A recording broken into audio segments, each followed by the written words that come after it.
Why is it not?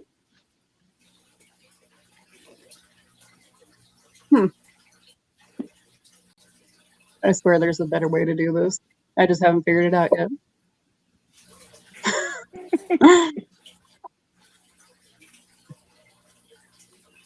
Yeah, usually it is.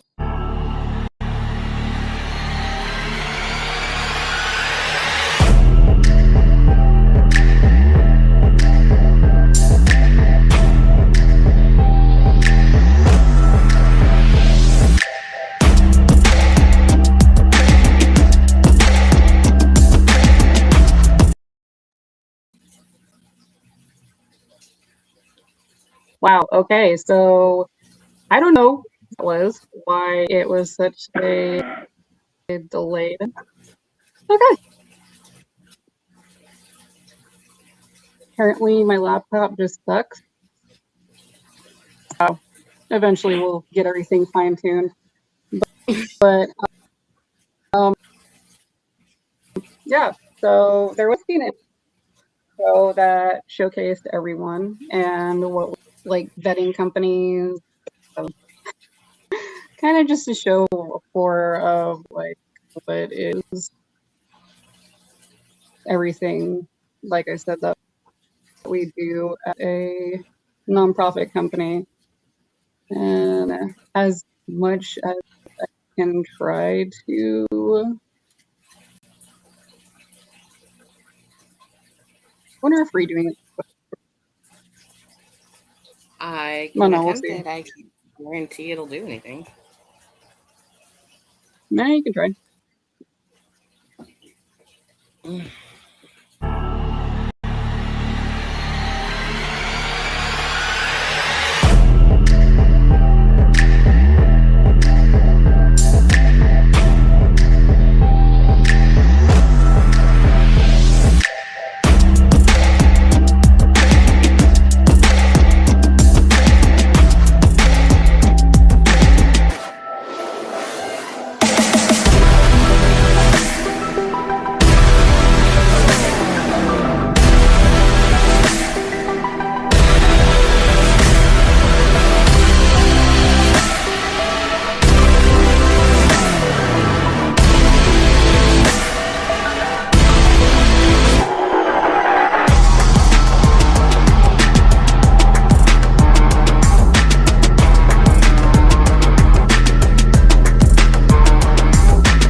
Thank you so much, Bree. That was much appreciated.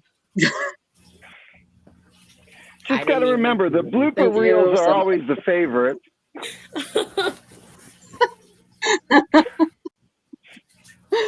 You're not wrong there. But yeah, thank you so much, Blair, for joining us today. Like it I mean, especially for our like my own first podcast of doing this by myself, same with Bree. But yeah, so of course, like everyone in the organization knows me as Ollie. We need to get the intros fixed because I am not a I'm not a You're not. I'm Just not a your bot normal anymore. moderator. Yeah, I'm not a moderator, like normal mod anymore. I am now the vice president of the nonprofit organization for the LGBTQ truck network, and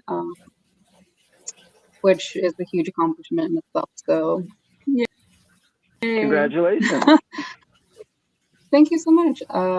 So, and Bree herself becoming a part of the organization as a moderator who helps with both pages, which, you know, we actually just added you yourself, Blair, as a moderator for the new page for the transgender truckers network, which is our sister page that we recently made. So our idea for it was basically what Bobby had explained to me, and what we kind of talked about was that we didn't have many transgender people like really putting themselves out into the organizations, like making posts or just coming out in general, because I mean it didn't it's I'm not saying it's not like a place to do so. It's more lines of just the fact that there wasn't really much um like interactions in that part, which has changed for a little bit right now, especially um, since we've been able to have the new sister page. I see that there's a lot more people that have gotten a little bit more comfortable for posting themselves and posting questions about companies that they can be, you know, what their policies are and safe with. But yeah, I'm actually really happy to have you on today because one, like, I mean, your overall like personality is very forward, very just like I am me and unapologetically me, and that's what we kind of need. So let's talk about. I mean, what are you willing to talk about? Because we can talk about anything: birds, bees, sun, sky, everything underneath the sun. This is all new territory for me, but I'm a firm believer in the philosophy that if you want something you've never had, you have to do something you've never done. You must force yourself out of your comfort zone. And this is a big step for me, but I'm embracing it. I've always been I've never been one that chased the limelight.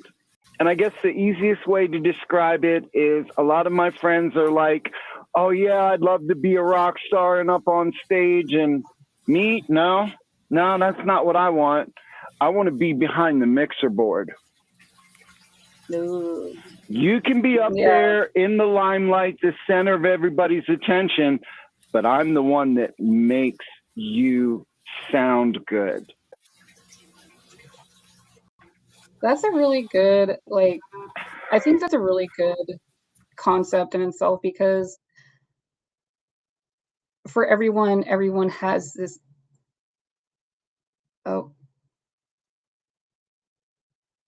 Oh, that was weird. That was weird. Anyways, yeah, like it's everybody has their own ways on how they want to live their lives, especially what you said, you know, being a rock star, or, you know, kind of being the one that's in the background to be that projecting voice. And I think that's a really good, you know, realization about how you want to portray your life as.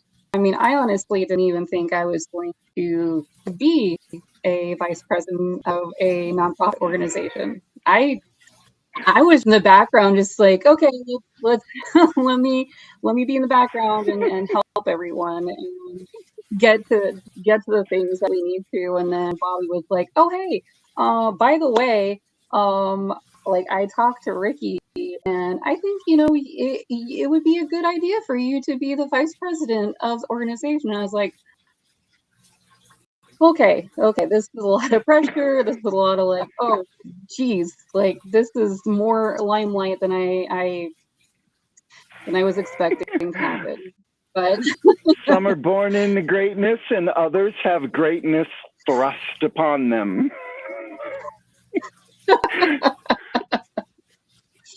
yeah, and that's pretty much how it was with like same with the podcast. All of a sudden Bobby was saying like, I mean, I kind of saw it happening, saw it coming up, and when he finally dropped it saying like, hey, well, I'm out on the road, I need you to do these podcasts for me. And I was like, there it is. There it is. Yeah, me and Bree were both like, oh no. It was very But unexpected. I will say that. It was unexpected, but we both saw it coming. It was one of those just like, surprise, not surprise. Yay. But I think it really, I think with my own self, it, like, I love talking to people. I love talking to people, getting to know their experiences. And I think this is also a great way to even further that experience with people and really, I mean, being able to see everybody's stories and everybody's walk of life is just a really humbling experience. It really is. Like, it really is to be very humbled by other people's experiences and seeing it from other people's perspectives. Well, there's also the encouragement side of it too, because many people, they're like, they think they're the only one, that nobody else is going through what they're going through or experiencing what they're doing or thinking what they're thinking. And the knowledge that you are not alone is very empowering. Very empowering. It is. And I think that's the most important thing for people in general. I mean, it's being able to show who you are, just being yourself. That's why I think it's important, especially for the organization, is all of us, is to show who we are and to show them you're not alone. There are people that are in media and who are just like you. I mean, like, that's the biggest thing that we have to portray, because we can't hide. We can't hide ourselves, because that's not what's we just can't do that. Hiding ourselves is not going to make our lives better. It's not going to make anything better if we just hide ourselves and not have that visibility in our community. And that's an important thing. Absolutely. That, especially with our political climate right now, we need all people on deck, everyone from allies to, transgender people. And I think that's a big thing that we just need. We need that. We need the representation. Yes. We must be seen. If we hide, then everybody else is going to be like, oh, well, it doesn't exist. That the old plausible deniability. I had a friend of mine that never went to the doctor, because as long as she didn't go to the doctor, then there wasn't anybody to tell her that she was sick, had an illness, had a disease, so she could just remain in denial about it. And that's the wrong way to go with the LGBTQ plus community. We're not going away. Exactly. This is nothing new. Exactly. This is nothing new. Individuals like us have been around for multi-millennia. This is nothing new. Exactly. Yeah, and I think that's a huge thing. Like with everything that's been going on with our politics, that is even more important. I mean, having our work out there and just saying, hey, we're out here. We're not a mental illness. We are people that have been around forever. We're here. Yeah. We're here to stay. Yeah. And it's just people who have been blind about their surroundings, blind about pretty much living in their own little worlds and not really like, hey, these are people that actually exist. It's just the same as like, let's say, like the recent uptick on people saying like, oh, well, you know, there weren't autistic people back when back in the 80s or something like that. Like it just happened. Like it's the same concept that exactly. There is, yeah.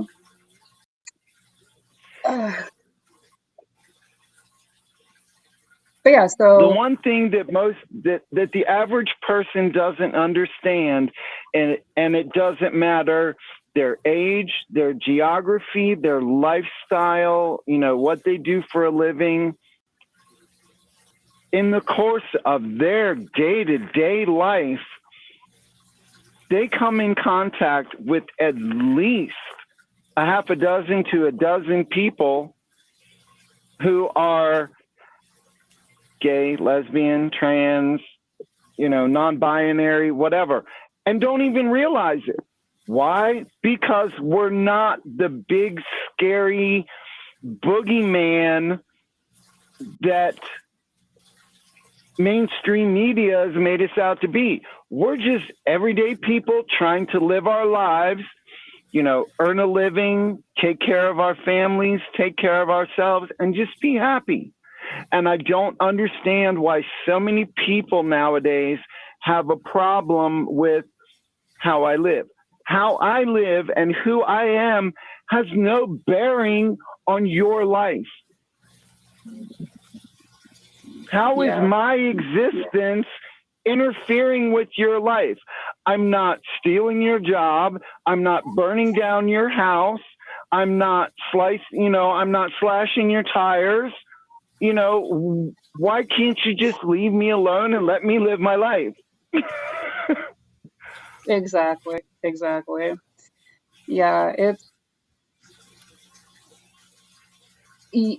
we do, like, we are literally everything that we do as, you know, people.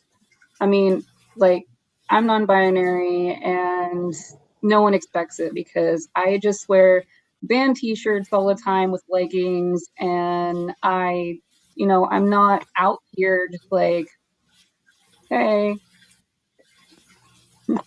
I'm here to take your job. I'm here to ruin your life because I need to just, it's just ridiculous. It's just ridiculous.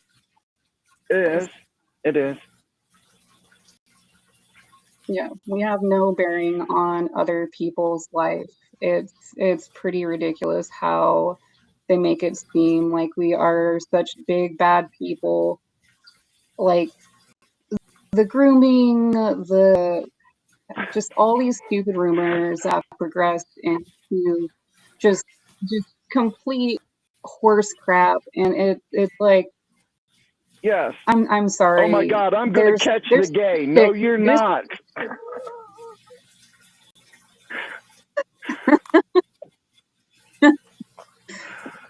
Yeah, I mean, there's statistics out there that's just like, hey, this is what it is in comparison to what the truth is. Like there's too many things that have come to the world today of, who's the bad guy, who's the generalized, like it, it calls for coming from inside the house kind of scenarios.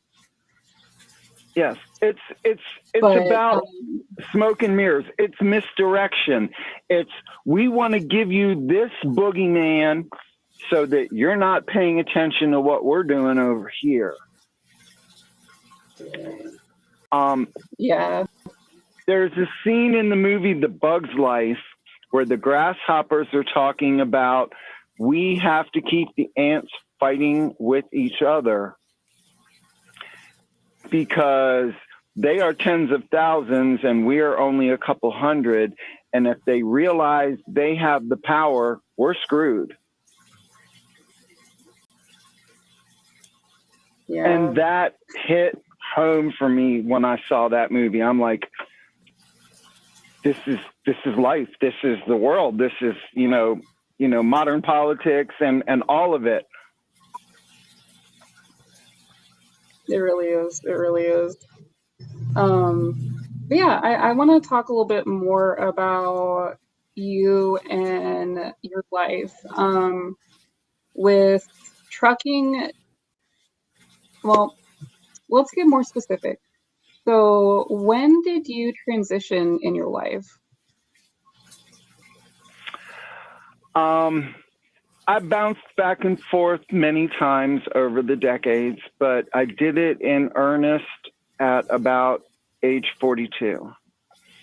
Now, I was not in a financial situation to start HRT, but I did transition and begin living full time.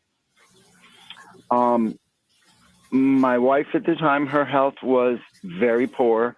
I could not work outside the home. She needed a full-time care provider, and we were living off of her disability income. Okay. She passed away suddenly after a heart bypass surgery, and I was immediately unemployed, broke, and homeless. And I'd always been interested in trucking, and several times previous in my life, I had looked into getting into truck driving, but life always steered me away from it until Nancy passed away. And then I'm like, okay, it's time for me to go to truck driving school, get my CDL. And, again, I hadn't started on hormones yet. So I'm like, I'm just going to detransition to get through the schooling and the training. And once I'm out in the truck on my own, I can do things again. Okay. The interesting thing about it was detransitioning, I failed miserably. I was still getting called she and her, and just, there were times where I would be using the men's room because that's what it was on my driver's license. That's what it was on my birth certificate. And you had to provide all of this documentation for the schooling and everything. So I'm in the men's room and guys would come and they'd open the door and go, and turn around and look and check the door because they thought they walked into the wrong restroom because I didn't cut my hair. I wasn't cutting my hair. But all my life, I have been excluded, picked on, ridiculed, bullied, beat up because I was the girly boy. I was the faggot. I was the queer. But once I transitioned, now my physical appearance matches who I am in here and up here, and nobody even bats an eye. I'm so happy that you've been able to live your true self. And that's, I mean, that's all that we can really be. And I'm really happy you're able to be your true self. And I'm happy that you're here. There was a lot of years of denial and self-medication with extreme drug and alcohol abuse. And that's bottom line is what it was. It was self-medicating. I was so disgusted with who I was and so depressed that I hid myself, damn near killed myself on drugs and alcohol. It's a wonder that I am not a drooling idiot sitting in a corner eating crayons. And this is not an exaggeration. I'm not being over dramatic. In counseling at one point, the counselor asked me to sit down and make a detailed list of all of the drugs I have ever done, the frequency in which I've done them, and drugs that I've used in interaction together. And I made a comprehensive list and I handed it to her. And I'm like, in my mind, I'm like, this is average because it's what everybody else around me was doing. And I handed her the list and she started reading down this list and she fell back in her chair and went, oh my God. And she says, it's a wonder that you have the mental capacity that you do. And this is coming from a formal professional licensed, drug specializing counselor. So yeah, I've come a long way, baby. Yeah, that's a really about being trans. I mean, even for myself, I had to really figure out where I felt, where I stood, where I stood in general. I mean, I thought I was, a trans guy for a while because I felt a lot more masculine than I did feminine. I had these urges where I was like, I feel really masculine. I feel like I should just be this, puffed up dude who and I was like, I don't really. But why do you have it in your mind that you can't be the puffed up gal? There's nothing wrong with that. Exactly. One thing that people have realized about me is I can't be pigeonholed. Okay? Yeah, I'm a girly girl. I wear makeup. I like to have my hair done. I like to get my nails manicure and pedicure. But when something is wrong with this truck, I've got my tools right here.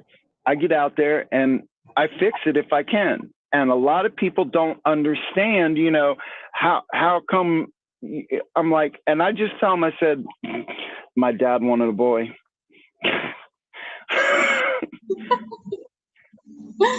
Because they don't understand that for 30, 40 years of my life, I did things like field service technician, servicing restaurant equipment. So I know how to troubleshoot when something's wrong with stuff. I've done towing operations. I've done all that kind of stuff that women don't necessarily do. Exactly. Not because they can't, not because they shouldn't. It just, they don't get into it that much. And the modern attitude that a lot of the old timers have, women got no business driving a truck. Okay. I will concede that 40 years ago, this is not a job that women could do. When there's no heat, no air conditioning, no cruise control, no power steering, none. These trucks are laid out and drive as easily as a car does nowadays. Now, I'm not talking about the physics of the length and the weight and the height and all of that. I'm just talking about power steering, air conditioning, cruise control, all of that stuff. Exactly. But these individuals still have this mindset that women have no business doing it. I'm sorry. Women are better drivers than men. testosterone is a bitch. You know, I've had drivers coming up to me and holler out on me at the CB and start, talking garbage to me. And I'm like, oh, honey, I lack the equipment to engage in a dick swinging contest with you. You win. Have a nice day. And just shut them down. Oh, Lord. Okay. You see these trucks all the time out here, governed at 65 miles an hour, and they're turtle racing down the road, doing this, holding up traffic. I have a 75-mile-an-hour truck, but I usually run around 65 to 67 miles an hour. When I have a truck that's just a little bit faster than me, it's coming up on me, I'll cancel my cruise. I will slow down. I will give them the opportunity to get by me, move back over, and then once there's a safe distance opened up, I'll re-engage my cruise and take it back up to that 65 or 66 miles an hour. Why is it that it has to be a pissing contest when it's two men behind the wheel doing that? I'm doing what Ego. a professional and courteous driver should do, gender notwithstanding. Is it really going to make you late to slow down for that 30 seconds? If that 30-second delay is going to make you late, you need to plan better. Exactly. Sorry, bone of contention. Exactly. Yeah, and I mean, it's all about ego. It's all about ego. It's the amount of times that I've seen so many truck drivers that are just head on head, or just buddies, literally buddies that are like, oh yeah, we're gonna do a convoy, we're gonna be head to head, just like, oh yeah, let me get on my CB radio and just talk the shit, and then you just like, can you just drive like normal instead of just holding everybody up? Yep. But so with yourself as a trans individual, I would have to say, what's the biggest thing that you've had to overcome with being a truck driver? Because I know we kind of talked about it a little bit before we started the stream, but like especially for being a older trans person in the trucking community, like I've seen plenty of younger people, like younger trans people, and like starting off in the trucker community, or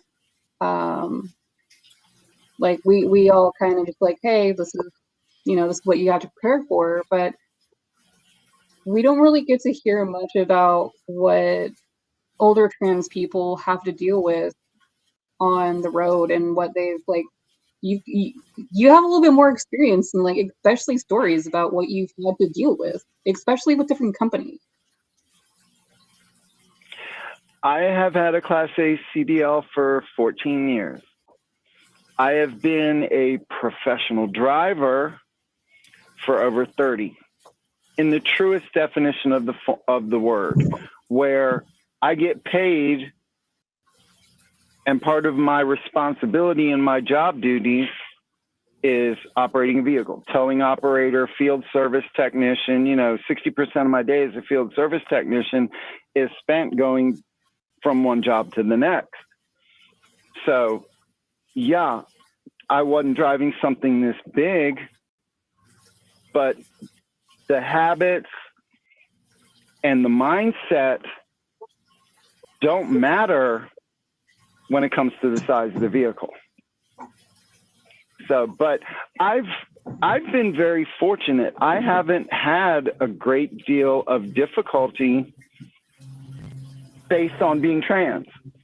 I have the same problems that many other women face, getting patronized by men, being at a shipper or receiver location and setting up to back into a door and watching a half a dozen people standing over here getting their cameras out going, well, this will be entertaining.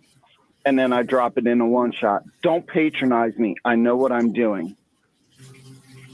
And the ones that are the absolute worst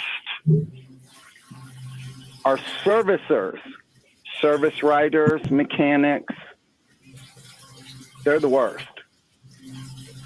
Because I have tits, I don't know what I'm talking about when it comes to my equipment. Yeah, I do. Yeah, I do. I might not be absolutely certain, but I can say this is going on, this is going on, this is going on. I think this is what is wrong. And 99% of the time, I'm right. But I get overlooked because I'm a woman. I can't know what I'm talking about. They don't know that, again, I spent decades pretending to be a man, and I say that it was an act. It truly was. Exactly. But yeah, safety is the big thing. You have to be diligent about where you park, your surroundings. You've got to have your head on the swivel at all times. And as I said before when we were talking, you have to trust your gut. If something feels off, it is. There have been thousands of years of self-preservation and evolution that have put that sense there. If you feel like someone's following you, they are. If you feel like somebody's staring at you, they are. Someone is. And don't walk. I hate phone zombies. Put your damn phone away and pay attention to what you're doing. Eyes and ears at all times. These people that go around with the earbuds in both ears and have the world tuned out, it's ridiculous. It's stupid. Okay? I wear high vis every day. I've almost been hit at the truck stop. And when I say almost been hit, I'm talking two hands on the grill of the truck, pushing myself away from the truck, almost hit, because this driver wasn't paying attention to what he was doing.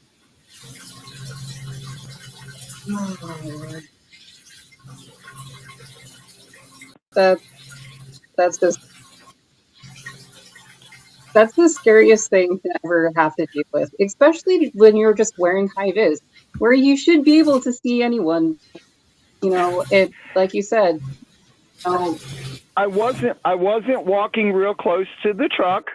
He was at the fuel pump at the fuel island, and I was coming back across to my truck. And I thought I had made eye contact with him. I stopped and looked up, and then I started moving. And it wasn't until I was directly in front of him that he pulled forward. But yeah, no, the scare. I always try and put myself in a position where I don't have to be pinned in between two trailers. Mm-hmm. Because all it takes is for one at the front and one at the back, and you've got nowhere to go. Now, it's kind of tough because you got to do a pre-trip. You got to walk around and check your tires and you know, check your lights and everything. But you know what? I also have a 4-pound hand sledge in my hand when I'm doing that. So that ends up being a bit of a deterrent.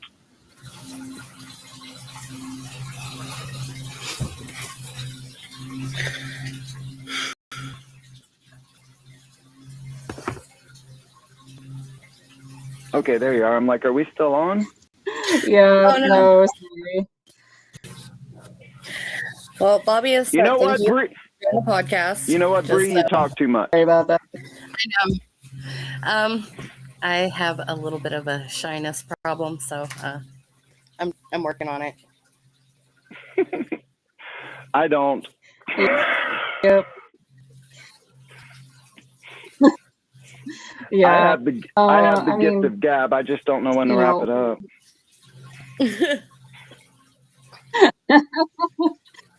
which is not a bad thing, not whatsoever. I love talking. I do. I just have to kind of push myself a little bit. And it has to come toward being in front of an audience and or when it's more of a centralized, like we're focused on you. There's all eyes on you. But yeah, Bree, do you have Can I any give you two questions tricks for Blair? that'll help? Yeah, sure. Can I give you two tricks that'll help? Toastmasters Club and go sing karaoke at a bar. That is a good, yeah, those are good tips. Those are honestly good. I actually used to try and push myself with karaoke back when I was a little bit younger in my 20s and stuff. But of course, I always had to have that like liquid encouragement to like, okay, like I got this, I can do this. Like, got to get that beer in me I'm just the so I can have to opposite. sing that song. I'm the opposite. I can't sing when I've been drinking. I couldn't carry a tune if it had a handle on it. I usually drink just soft drinks all night long. It's one of the things that's been difficult in transitioning because I can't get away with singing George Strait and Toby Keith and all of that anymore. I've had to kind of switch over to Martina McBride and the Pretenders and of course Cher. And you know, yeah. but I'm slowly starting to build in female artists that are in my vocal range. Okay. And I have to brag on this one because I did this song one night at karaoke with a bunch of girlfriends, and I didn't realize one of them was recording it, and she posted it on Facebook later. But they were all just sitting there dumbfounded, and it's a song, one-hit wonder from the 80s by a group called Four Non Blondes, called What's Up? I love it. I love it. Yeah, I nailed that.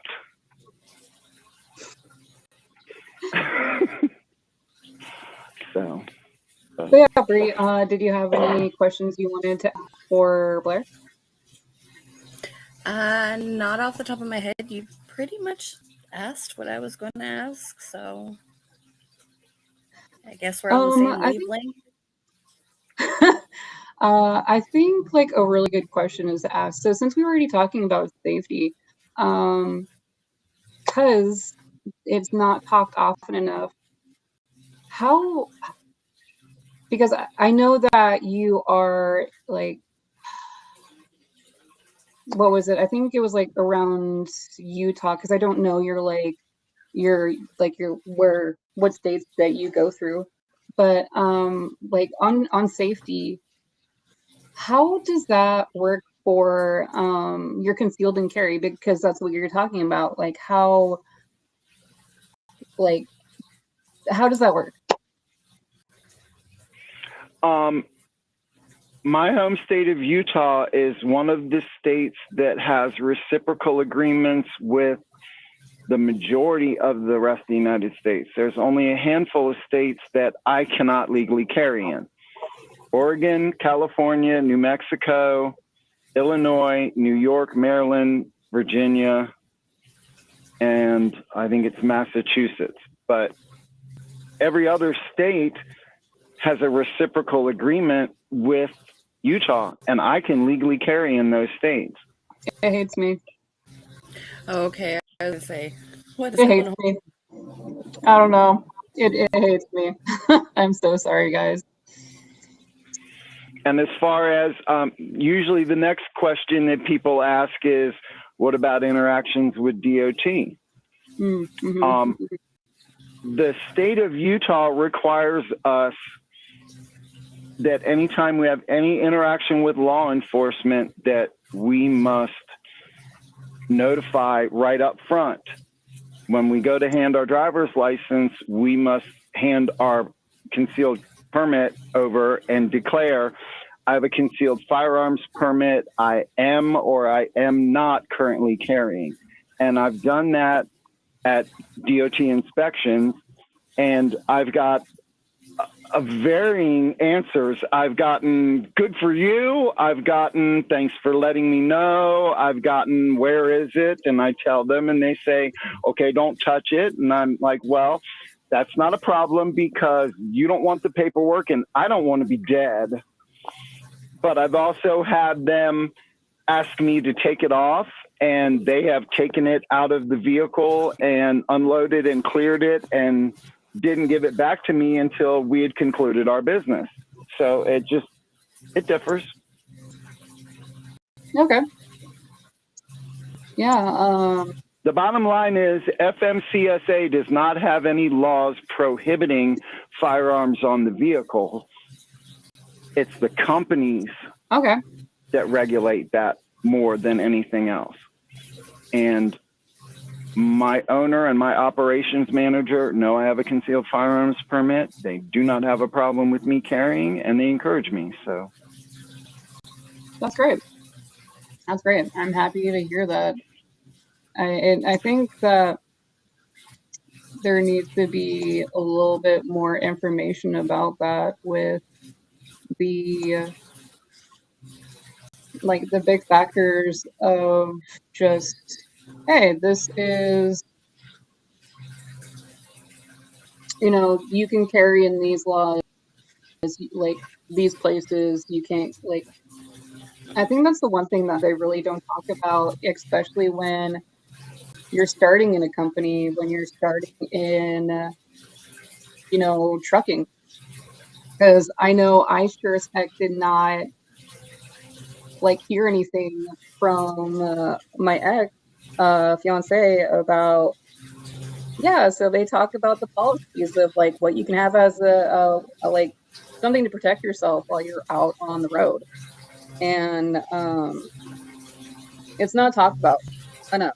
I honestly don't think it is. No, and the other thing that gets me is they're like, do you have any weapons? Well, you know what? Define weapon, because this used in the proper manner can be considered a weapon. So can this screwdriver. Okay? Anything can be a weapon if it's misused. You need to define that a little better. Yeah, I have a 4-pound hand sledge that I use for thumping tires.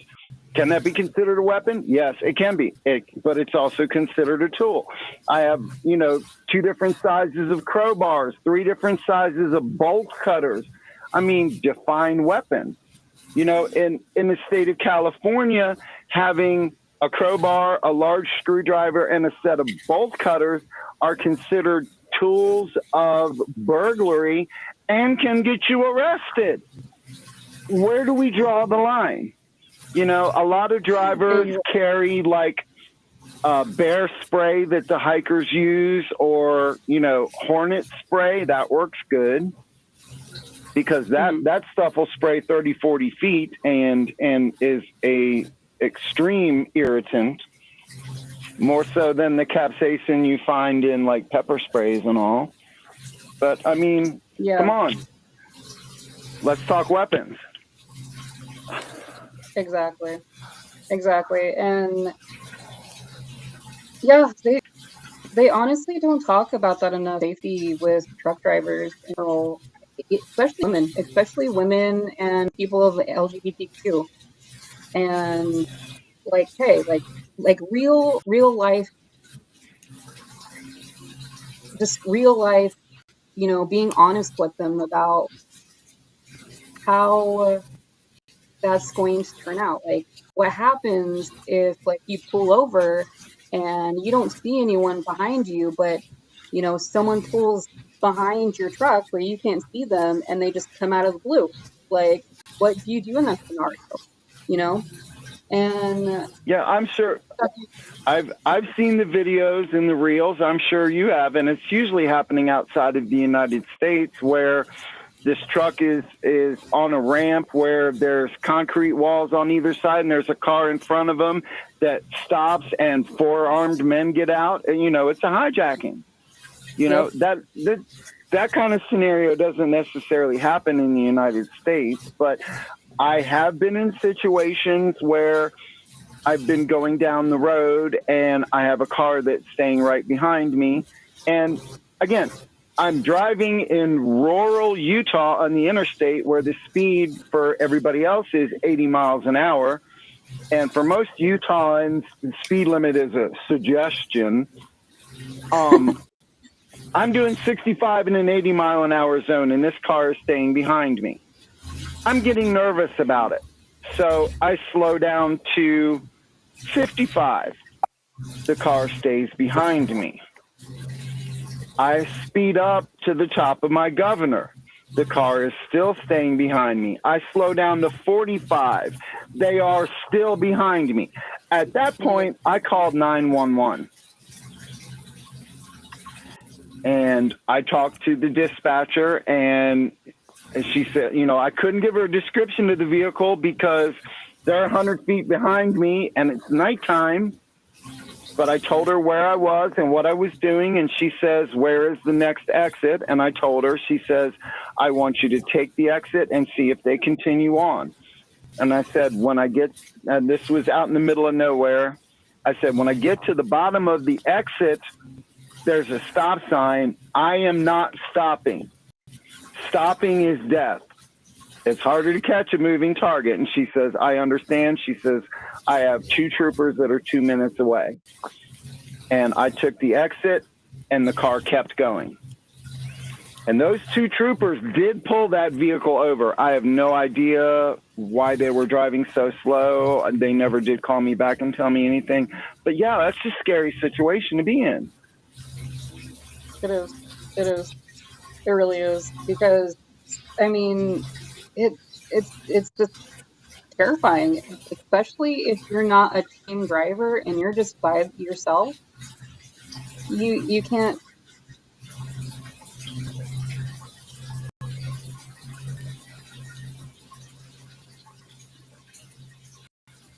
Did we lose her? Temporarily, I believe so. All right, until she comes back. There she's back. Sorry, guys. Welcome back. We missed you. I don't know what's happening with my internet being crazy today. Yeah, It is also not doing anything. Yeah, I'm sorry about that, guys. Yeah, it's honestly really terrifying because to deal with those real life situations where you are put into those terrifying situations. It's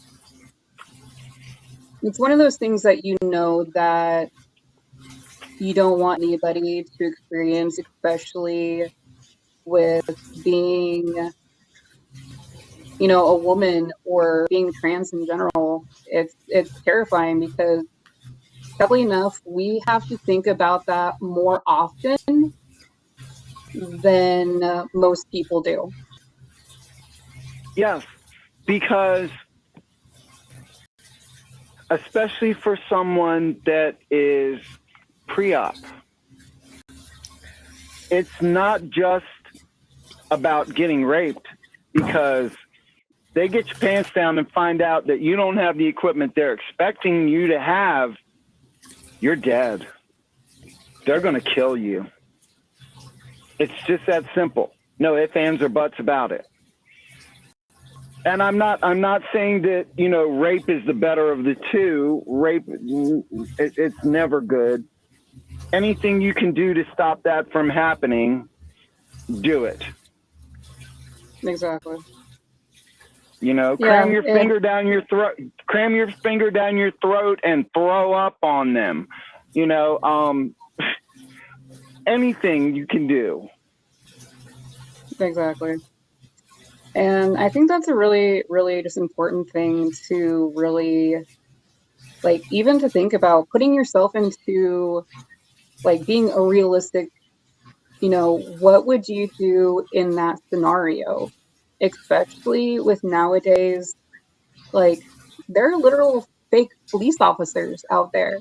Literal fake police officers out there that try and pull you over or successfully pull you over and could put you in a position that you are unsafe and vulnerable and you believe you are with a police officer and they do something that is just terrible. Yeah. And it's sad that we have to think about these scenarios and put ourselves in that mental space of what would happen if I was put into a situation where I'm at a truck stop and, how can I, protect myself in this situation so I can get out alive? And that's a really sad thing to have to, we shouldn't have Most to we shouldn't have to put ourselves mentally there to be like, this is how I'm going no. to fight through this scenario. Yeah, we shouldn't have to be in a constant state of hypervigilance, and it's, well, what was she wearing? How much did she have to drink? That stuff doesn't matter. Why is he being an asshole? Yeah, exactly. But the biggest pieces of advice I can give, again, pay attention to your surroundings. Keep your head on a swivel. Walk like you own the place. Walk with confidence. Hold your head up, shoulders back. Walk with a purpose. Somebody that is out to rob you or rape you or whatever, they are going to look for an easy target. If you're distracted and just kind of wandering around, walking slow, you're an easy target. You have to make yourself look like someone to make them go, let me pick somebody else. Yeah. And I think that's like, I think another good one is also if you've been there enough, like, depending on if you're, because as we talked about it earlier, that we like being on the shoulder of the highway or anything like that is, probably shouldn't do it just to be safe.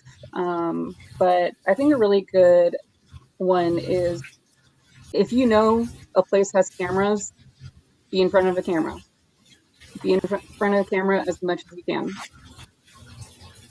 Yep. I have a girlfriend of mine who was within moments of being raped, and she is a driver. She was coming out from under her trailer, and she came out backwards, butt first. And a man was waiting there and clocked her over the head and knocked her out cold. If it hadn't been for two other drivers that happened by and interrupted him, she would have been raped. So you've got to pay attention to that stuff. If for whatever reason you need to get under your trailer for whatever, don't back out from under it.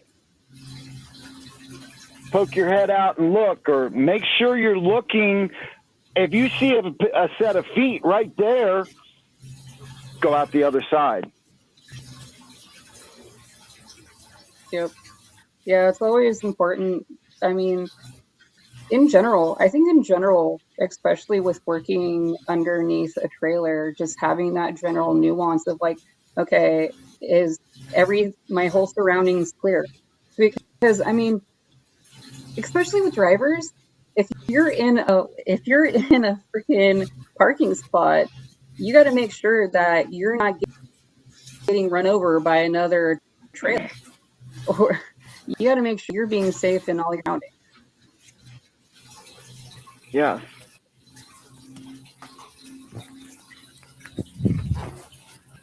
Yeah, Safety is a mindset, and it's it really doesn't sad. end when you set the brakes or turn off the engine. It's constant. Mhm.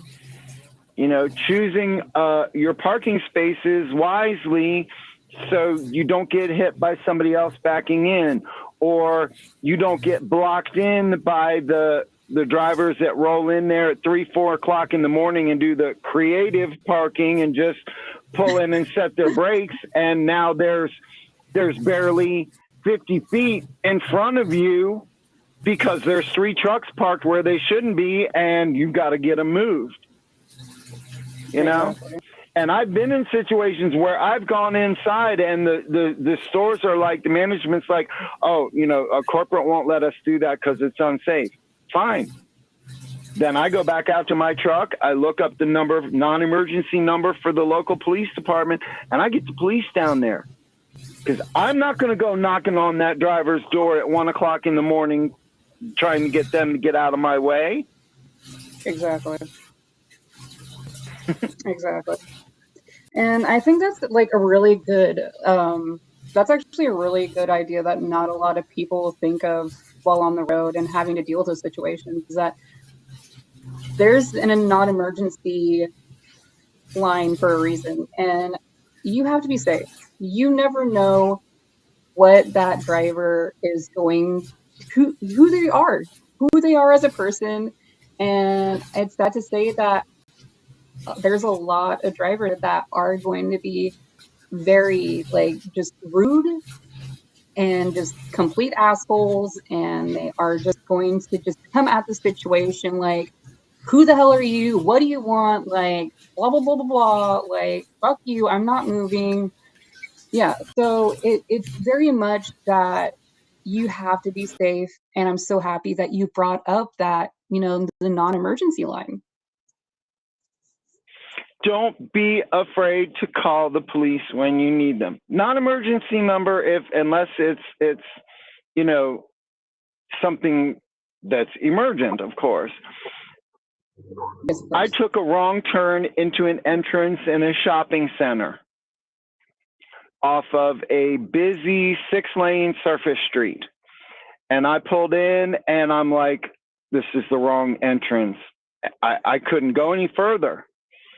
I called the non-emergency number of the police department, and they sent an officer out, and he's like, what do you want me to do? And I said, I need you to stop traffic on the road out here so that I can safely back out, because I can't go forward. I've taken the wrong turn. They will help you. They would rather take 10 minutes to hold traffic for you to safely back out than have to deal with the paperwork and the time and the incident reports and, God forbid, injury or fatality and all of that. They will. Exactly. And Exactly. that same driver friend of mine that almost got raped, she's done it multiple times where it's been, there's a road closure and a detour, and the detour is not truck friendly. And she's had to route around, and she's called police and asked for help. Exactly. It's a very scary, just very scary situations that, you know, I'm happy that we have police that are able to deal with those situations. And at the same time, it just really sucks that there are those situations that we have to be scared about, that we have to worry about. And it's pretty, it's sad. It's honestly sad to think about. Yes. but I'm very happy that you have joined us today, and we will have on again because I don't know, you're honestly a really great person to talk with, and it's definitely with Well, thank you. the lessening of the the And she's gone again. Poofed. Oh my goodness. It just keeps happening. She'll be back. Always. She always comes back. Always. Yeah, there's a lot of places that I go to on a regular basis doing in its my thing job. again. I swear to gosh. There you are. I was just mentioning that I go to a lot of the same carriers quite frequently and end up staying in the same truck stop. And I have people, they're like, "Oh, hey, you're back." And yeah, I'm like a bad penny. I just keep showing up. Hey guys. Hi. Hi, it's your big gay trucker. I just figured I would come in and say hi to everybody since everybody's online and I'm Lord. stuck at an airport. So how's everybody enjoying the podcast? I think it's going well, but I'm the newbie. No, it's fine. I got to listen to you some whenever I was in the hallway. So I appreciate you coming on and you guys doing all this stuff while I'm away right now. So it means a lot to me. Of course, we're always happy to help, Bobby. Thank you for having me. I was happy to do it.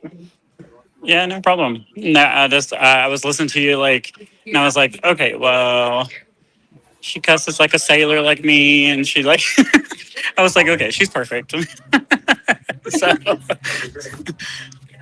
I didn't cuss that much, did I? No, but you just were you're very much like me, and just like not afraid to talk about things and talk about how people are in trucking. So I just appreciate you guys sitting and chit-chatting and being real and keeping it the way I like, which is just everybody not being politically correct. So I'm an open book. I am unapologetically myself. That's the best way to be. Yes. It's the best way to be. So, but yeah, and I also help you. I really appreciate you guys, you helping with the page and doing everything that you've been doing too. So I didn't get a chance to really talk to you. I know Ollie did and stuff. So just really appreciate it. So I'm happy to help. It's venturing into new territory for me, and I don't know if you had heard, but I'm a firm believer in, if you want something you've never had, you have to do something you've never done. You've got to push the limits of your comfort zone and just get out there and something new. Yeah, get out there, talk about it, and just be active. And so it's very important, especially with all the events we have coming up and the visibility and that we try to do to be at all the events. And so it's good to see you out there talking and chit chatting and putting a face on trucking and helping us along with it. So my pleasure. Thank you for having me. Truck drivers are not supposed to walk in airports. We are not made for this. We sit in a truck all day. Yeah. Out of breath. Like, I'm not. I'm like, no. So it is not, I don't know. There's like a horrible storm we're going to fly through and take it back home. So they've already delayed our flight from 7 o'clock to 9:30 tonight. Oh, Lord. So definitely, I'm ready to get home. I did my whole entire shift. I started driving at 2 a.m. last night and then drove from Kentucky to Chicago, delivered a load, went to Wisconsin, dropped off a trailer, came back to Chicago, dropped off the truck. And then I was supposed to fly home and be home by like 11, 12 o'clock tonight. But I literally started my day yesterday at like 2. I probably will not get home to Florida until about 2 o'clock in the morning at this point. So That's it's gross, crazy. Bobby. That's really gross. I know. I'm like, I'm going to be up for like 24 hours. This is horrible. So I'm kind of glad that they didn't get a load for us on Monday already. So I might extend my weekend a little bit. Where did Ollie go? Enjoy a weekend. Oh, Her internet has been giving her issues on and off the entire stream. And we don't know why. If they are hooked to a bunch of different, so I'll tell you something. If you're hooked and you try to do this, so any of you can do this, but if you are hooked up to a bunch of different, like say you have a bunch of different things at your house that's all on Wi-Fi, if you don't go in and like unhook some of the stuff first, then it'll do that. So It's all about the bandwidth, baby. yeah, it's all about that. If you're splitting into like 10 different things, like my house, we literally have probably like 100 things, honestly. Every TV is hooked in, everything in the house is hooked up. So yeah. Well, I just want to come in and say hi and tell you thank you so much for everything. Yeah, so I'm I gonna think I jump. figured it out why my internet's kind of being crappy, at least. Well, if you have other programs running, just make sure you shut them all down before doing it. But like even me, you can access it from your phone like I'm doing. So it's pretty easy. Yeah, But I might do that next I'm wore time. out, guy. I'm really wore out. Okay. But all right, well, I will talk to you all Thank you, soon Glenn. and continue on. And at the Have a end, good Ollie, flight. when you finish out and hit end stream, it's going to ask you to save, and you go ahead and save it. Okay. Sounds great. Alrighty. All right. Bye, you all. Thank you. Bye, Bye. Bobby. Love you. Bye.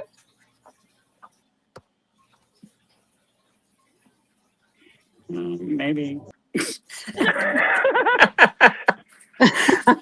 Shows you how long it's been since the founder's been on. I don't even know how to exit back out now.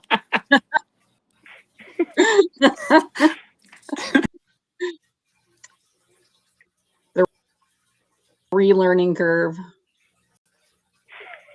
It's a good way of putting it. I would like to say that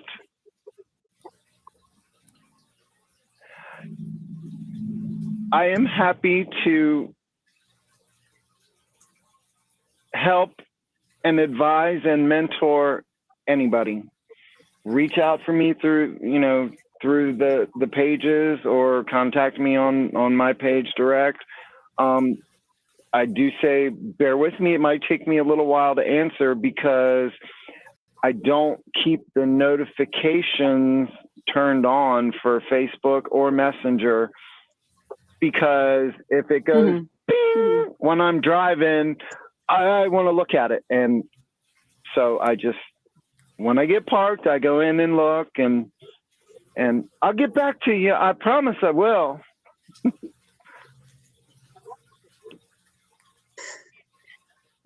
Exactly. Well, thank you so much for joining us, and I really appreciate all the topics that we watched today. We'll definitely have to have you on again, because we don't get to have very many like clarifying aspects on I mean, especially I had no idea about policies on, weapons and what you can carry and all that stuff. And, there's just a lot of like things that people in general don't like, especially know for, trans people in trucking in general and what their experiences are. And it's just having that aspect of clarity and, hey, this is my basic life as a trans, and my everyday life is from point A to point B to point C and so on. And even your average daily life in an aspect of what I do in the morning, what I do at night when I'm finally parked up. And it may seem like it's minute, just like, oh yeah, this is just average day things, but even those average day things can still be important. Like, Yeah.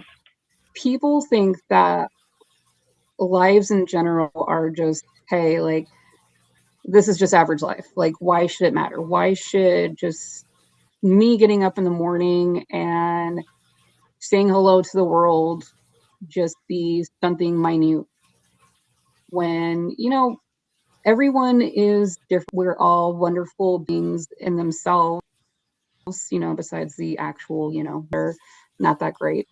But I think it's just we need to have more visibility, and that's super important for our day and age where we can't not be hiding. We can't hide. We have to be show who we are and be who we are. And having this Now more than as than a big ever. center Now more than ever. exactly. And with all the policies, all the laws that are changing, bathroom laws, the list goes on. It's getting scary out there. It's getting really scary, and people have had to start moving, have to start really thinking about where they're living, where they can be safe at. And I hate, I okay, I dislike the fact that there isn't enough eyes. There's not enough eyes on truck drivers in these scenarios where they don't think about it. They just think of your average day person who goes day to day with having to deal with, like, let's say the Kansas law that passed about, you know, the like changing of their IDs and how they were affected. Like, we literally made posts to try and reach out to people to see what we could do to help people in Kansas or, you know, anything like that. Trying to see where we could help in that. So, and sadly enough, like, I don't know if we actually got people who reached out to us, because I don't have access to the main email, but it's there's You do not that. That enough gets rid of some of eyes that sun glare on off the of the. LGBT. Yeah, there's not enough eyes on LGBTQ truckers, and it's just your average day people that you've seen, you know, be affected by this. But I think we need to have a lot more visibility on these aspects with these new laws coming out, between the bathroom bans, between people who are having to change their IDs and all this other stuff, even if they have changed their birth control birth certificates, my lord, birth certificate, and even even the like changing of passport. It We need more visibility. We need more visibility for the LGBTQ truck drivers out there, and there isn't. And it's really sad to see. Yes. It honestly is. So I want to thank you very much for being on the podcast today, because it helps push that visibility that we need as a community, because we're not really thought about that much. I mean, I'm not a truck driver, but I've been a part of the community since I was a kid. And it's just the bewilderment of, we are out here, we exist. There should be more more visibility. And that's why our organization exists. So we can push ourselves out there to show that we do exist, that there are truck drivers that are out there that are queer, that are LGBTQ, and we need it. We need it a lot. I do want to name drop one company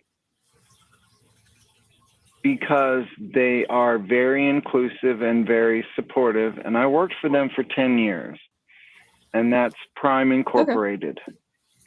They are very... It's funny, we were actually just talking.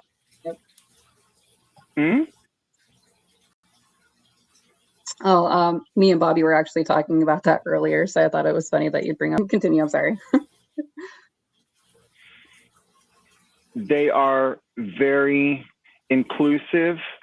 They are very steadfast in upholding your rights and protecting you from harassment with in-house personnel, other drivers within the company and without the company. For everybody in the LGBTQ plus community. If anybody wants a good place to start, it's for that respect, they are very inclusive. Okay. Yeah, and that's what we do as well here at the LGBTQ Truck Drivers Network, is we vet companies that we contact them and ask them about their policies and how they handle those kind of situations with our community. And we've literally had people try to buy their way into vetted program, because what we do is we publish these companies that we know that people can be safe in, that we know that they can be safe in, and that's why we would like recommend them. So like the other day we were talking about how like what Werner's policy on the gay community and stuff like that.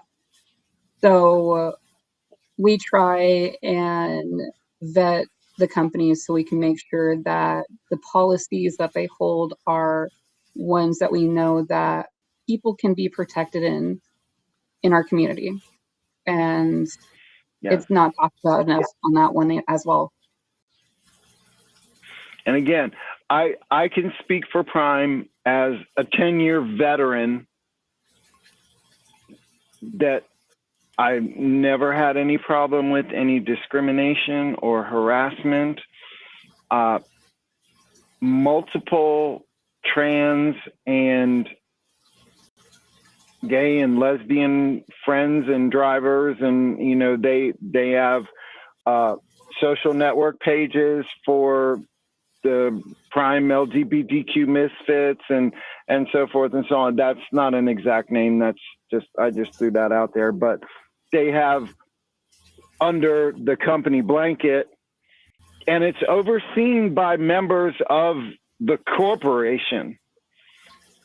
So they are very inclusive and very supportive and do not discriminate and do not allow harassment.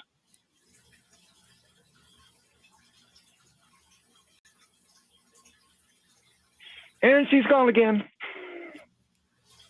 Yep, she did. She disappeared. I'm so sorry, everyone.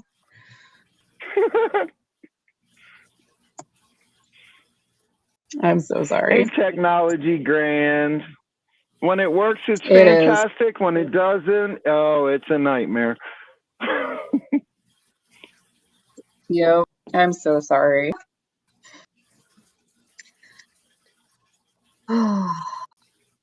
Yeah, I think I know what's the problem, because I was already having some issues previously. So I just have to get things figured out on that part.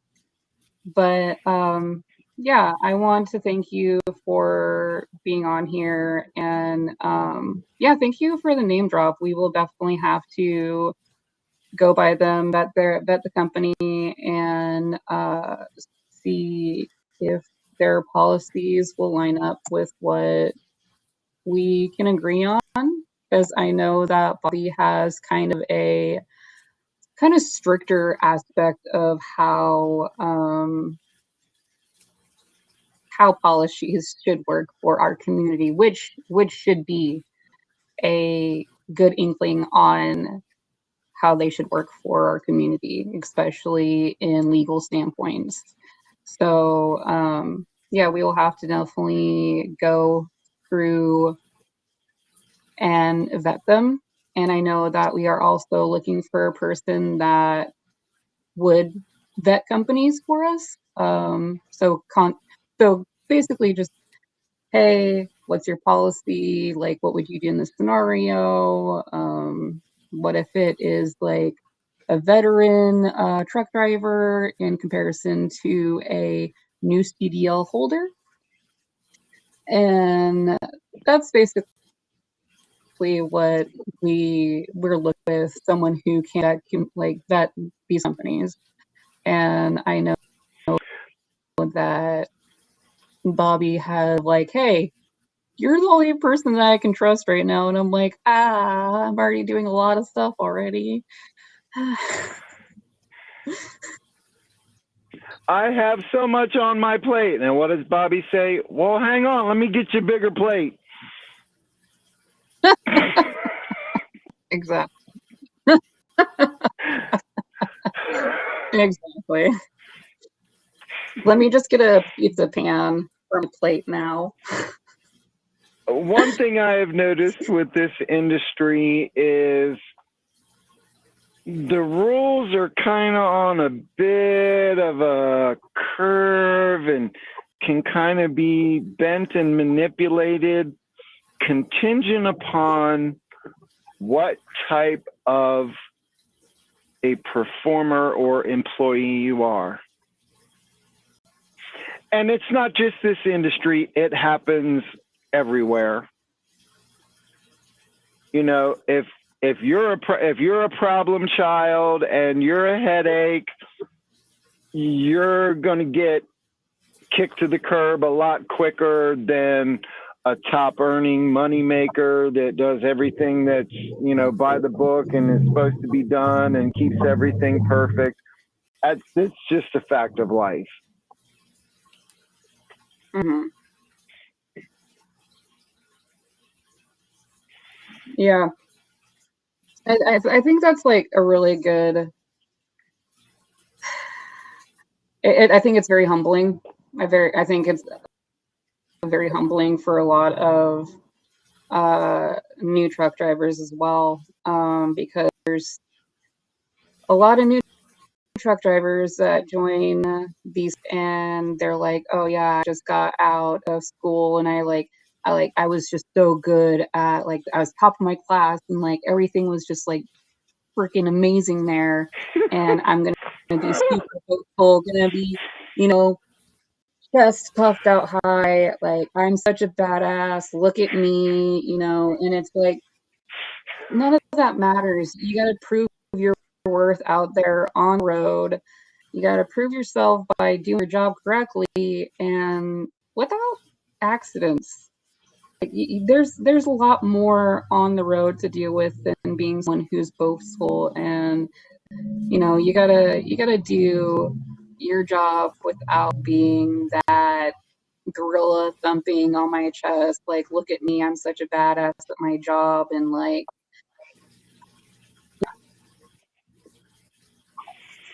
Humility matters.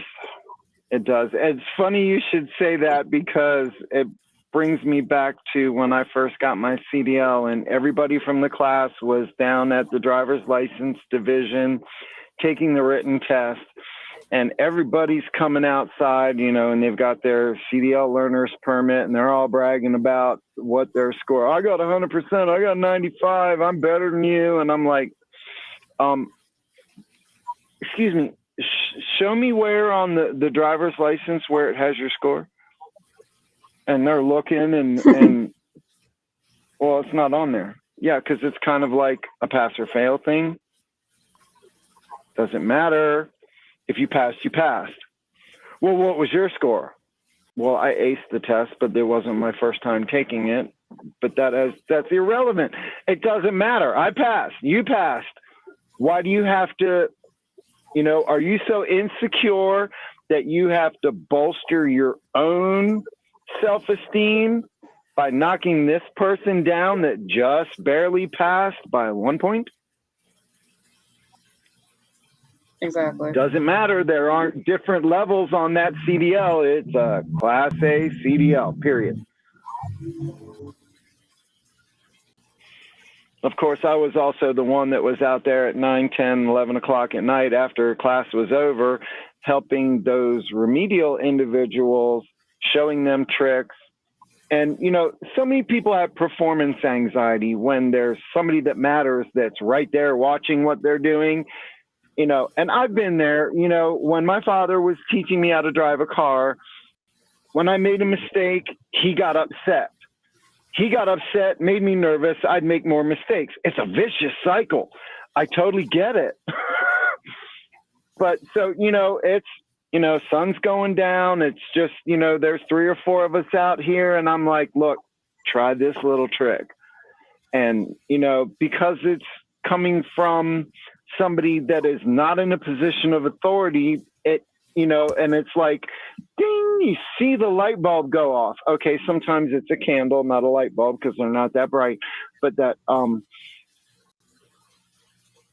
but you know, you got, you know, the thing that infuriates me is these drivers will sit there in their truck, hold their phone, and record and pick fun at this individual that is having a difficult time. You know what?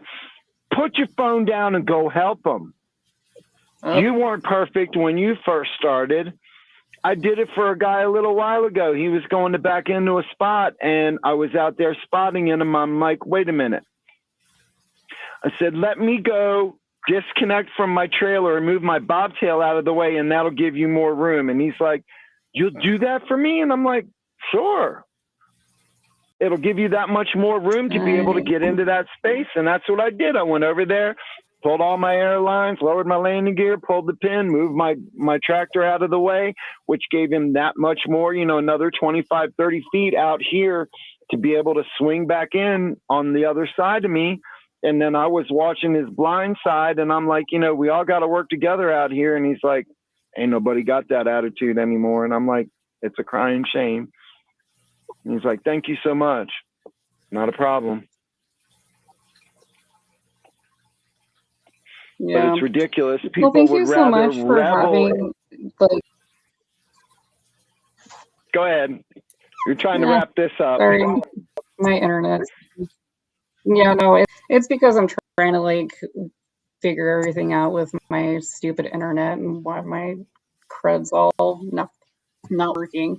But, yeah, thank you so much for joining us today, and we appreciate all the information that you've given us with, you know, your time and experience, especially talking about your life. And I really appreciate you. So thank you for coming on and being our guest. And yeah. Thank you for the being compliment. Here. I'm very, very flattered. Thank you for having me. And you said you'd like to have me back sometime. I kind of look forward to it. This has been fun. I was a little nervous. I was, you know, kind of sweating bullets over it, but. Yeah, of course. Thank you so much. Thank you. Okay. Yeah. Thank you so much. Let's roll the. Let's put up our signs for the, because we're right now working on donations with trying to get to the Pride Parade that we're going to be in on the 27th of June in Florida. So we have QR codes that we're going to throw up on the podcast here once Bree does that. It's in graphics at the top. You'll see the little graphic thingy right there. I'm looking. You're fine. Yeah, so we're working on donations right now. We have about our end is going to be Monday, Tuesday we're supposed to be really at the end there. It's a $500 entry thing, so there's different aspects of like the entrance, things that are for like if you're not a nonprofit, the list goes on about what things there are. And but it's going to be cool because we're going to be getting a with Bobby's company, they're going to be throwing a wrap on it. So kind of like the ones that you see on like Prime. So Prime and their custom like wraps that they put onto their trucks, and that's what we're going to be doing with his truck with Pink Panther. And I know that Bobby also wants to put his Jeep in the parade as well. And Rasputia, having seen her, if you haven't seen Rasputia yet, is on our Facebook page. So it's going to be an interesting one to see finished because working on trying to get the tire cover on there. So it's from Kevin's bit, then definitely watch it. And I mean, who hasn't seen Eddie Murphy's Norbit? But literally it says on the back of the Jeep is "Duck me daddy, how you doing?" And I thought that was just the greatest thing ever. I love his ingenuity with his ideas. And I never can say it enough because of how the ideas that he has is brilliant with a lot of the planning that we have currently. But yeah, so that's kind of our basis of what we're trying to do towards Florida is try to get all the donations that we can for that and go from there. Because like we said, we're trying to go for our visibility, trying to focus on what we can do to make ourselves more visible in our current climate with everything, being out and proud, as they say, for pride, to show ourselves, to show our visibility for people who are too scared to do that. And that's what we are here for. We are here to be for people who are too scared to use their voices or can't use their voices. And that's why we exist. We exist to help people with getting connected with jobs, getting connected with as many networks as we can through companies, through mental health. The list goes on because mental health and what's going on with today's political climate is not talked about enough. It's not. Yes. Thank you so much for joining us. Thank you, and I appreciate you Thank you talking for about having me. subjects that we did, of course. And we will have to have you on next time. Well, thank you. Thank I you so look much, forward guys. to it. And Yeah, of Bree, course. you have to stop talking so much. I know, I'm terrible. I just gab.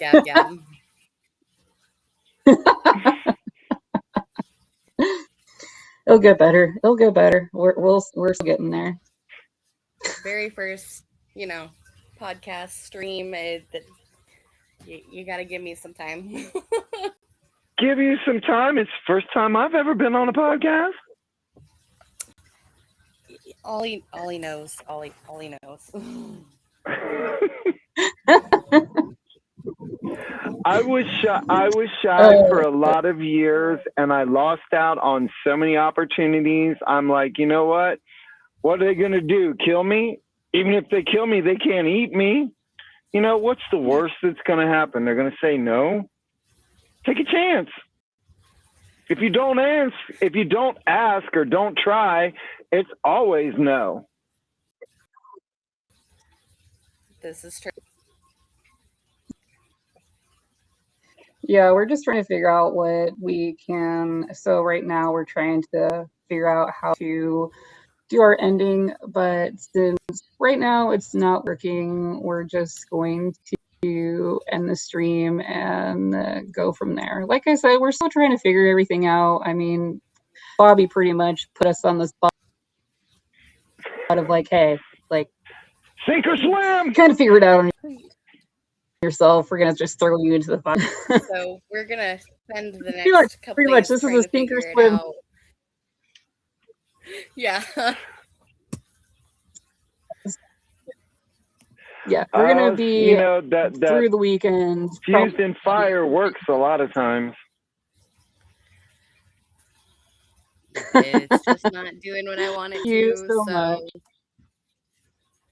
Yeah, in the background, we're trying to like, make this the whole pretty thing. Like we know what the heck we're doing, and it is just not working with us right now. So thank you for being patient, and we appreciate it. Again, my first Yeah. So experience thank you so being on a much. podcast. I don't know any better. I thought they were all like this. That's understandable. Okay, well, thank you so much, and we're going to be ending the stream right about now. So yeah, thank you so much. I appreciate it. Thank you so much, Bree, for helping as much as you can in the background. I'm trying my best here, guys. And she's gone again. Thank you for having me. I look forward to hanging out with y'all again. And again, anybody, you can reach out to me through the pages or directly on my Facebook page. I'll help. Thank you so much, Blair, and we hope you guys have an amazing rest of your day. You too as well.